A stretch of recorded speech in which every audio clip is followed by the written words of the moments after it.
Quinn, good afternoon. How are you? I'm great. How are you, sir? Glad to be here. All right, excellent. Just want to follow up on something that you said minutes ago about destroying evidence. I don't have the transcript. I just have my notes. Okay. My notes indicate that you said it's a problem if it is exculpatory evidence or evidence that could set someone free. That's what I said, yes. Okay, that's accurate for what you said? Give or take, yeah. Okay. And that would be illegal. I would say so. And that would also violate police protocol? If it was information that was going to set someone free, those are the key words. Tapes or written testimony that's going to set someone free is important. That's why it has to be preserved. What about other statements or recordings that wouldn't necessarily set someone free? Would be destroying those recordings still be destroying evidence? I mean, I don't know because I don't have that. I've never had that situation. I know of detectives that will record things and then reduce it to writing when they get back and they don't use the recording. I've seen that. Me personally, I can speak for me, I turn over everything. But I'm not, that's not the hard and fast rule. But the hard and fast rule is any information that's going to set a person free, you can't destroy that. What about a statement that's taken from a witness that you determined to be a lie? What is the appropriate thing to do in that circumstance? So what kind of statement? You talking about audio, written? Audio. Audio, I mean, that's open to the detective or whoever law enforcement official is holding that information. I can only speak for me, and it's my practice. I don't. So your testimony is, I understand you're speaking for you. That's all I can do. But as far as protocols and legality, you're not aware of any laws or protocols, APD, standard operating procedures, that would prevent the destruction of an audio statement if the detective determined it to be a lie? Me personally, I can only speak for me. I don't know the city policy word for word. David Quinn Jr., homicide detective, working 19 years in that field, I never destroy anything. I can't speak for other detectives. I don't know the rules. I don't know all the rules for APD. Okay. You did take a statement, a recorded statement, with your lapel recorder from Mr. Nava Flores on 9/11/13, correct? I did. And in preparation of your testimony and from days ago and also today, yes, sir. You reviewed that recording, correct? I did. And you would agree that at 3 minutes and 36 seconds of this recording, or anywhere on the recording, there's reference to a first statement, and if Mr. Nava Flores wants to clear anything else up from the first statement he gave. I remember that well. Okay, and you would agree that there's, that clearly establishes that there were in fact two statements given. Okay, only one given to me. I can't speak to whoever that law enforcement official was that Nava Flores spoke with. It was in the ether, and I didn't know who it was. And I'm going to get back to that, okay? So your testimony today is that you only took one statement from Mr. Nava Flores. Yes, and a second written breakdown of all the encounters with Nava Flores, which was contained in my supplementals. Okay, and you're the lead investigator in this case, correct? I'm the quarterback, yeah. Quarterback. Buck stops with you. That's right. I throw the ball, but I can't catch it. Okay. And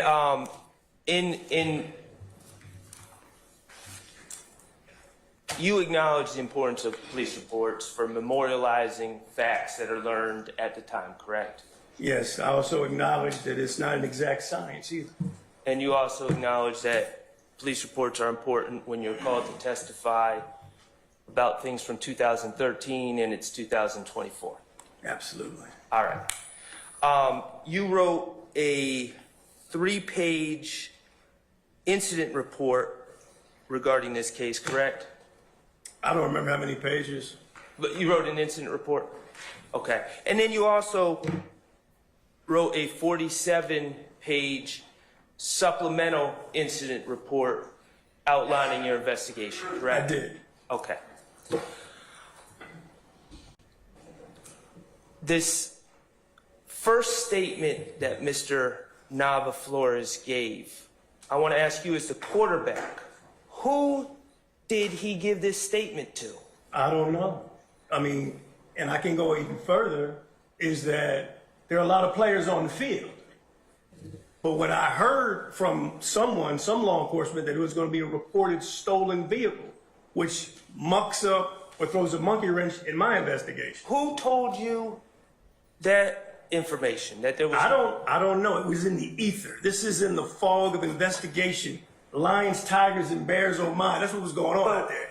And it was something happening. It was something happening out there where it was going to be a reported stolen car with that crashed up car at 126 Cleveland. So I said, when I got up on the hill, I'm like, I need to hear nothing but truth. I don't care whatever he told. It was a litany of law enforcement out there. Okay. Again, the fog of the game. Okay, but the fog didn't make that statement, did it? I don't know who made it. Okay. It was a person. Exactly. And I'm asking you who that person was. I don't know. Okay. Is it in your 47-page report, does it indicate to you who gave you that information? Not at all. Basis. Sustained. Do you have officers and detectives? You're not the only one with a recording device, are you? I don't know. There are people out there, but I don't know what they carry. I don't know how they record information. Okay.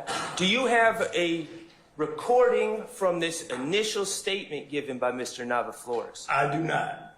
Do you have an APD? Yes, sir. Can I say this? Yes. I don't know if it was recorded or was it just a verbal statement. Because verbal statements are statements just like recorded statements. Technology has not changed facts or information.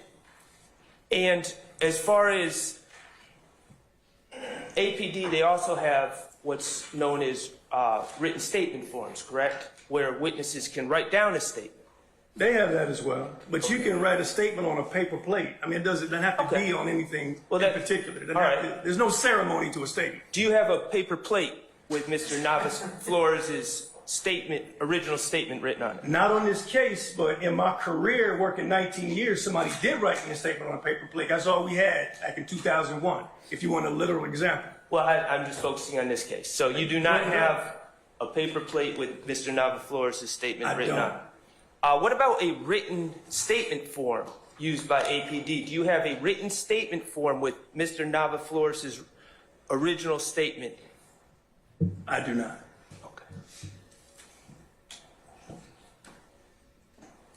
I'm going to change the subject. Courtney Bean, she's the wife of Adrian Bean, correct? That's correct. All right, and you were out there with, you were wearing a suit on 9/11/13? Yes. Okay, and you have that recorder in your lapel, correct? That very small bubblegum sized recorder?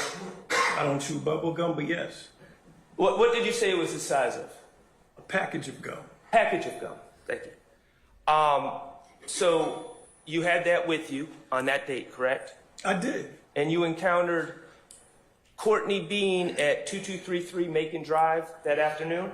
I did. And you had a conversation with her, correct? That's correct. Did you record that conversation? Nope. Okay.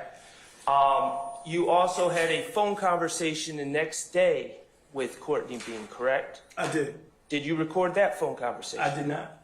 Okay. Thank you. I have no further questions. All right, sir. Next examiner.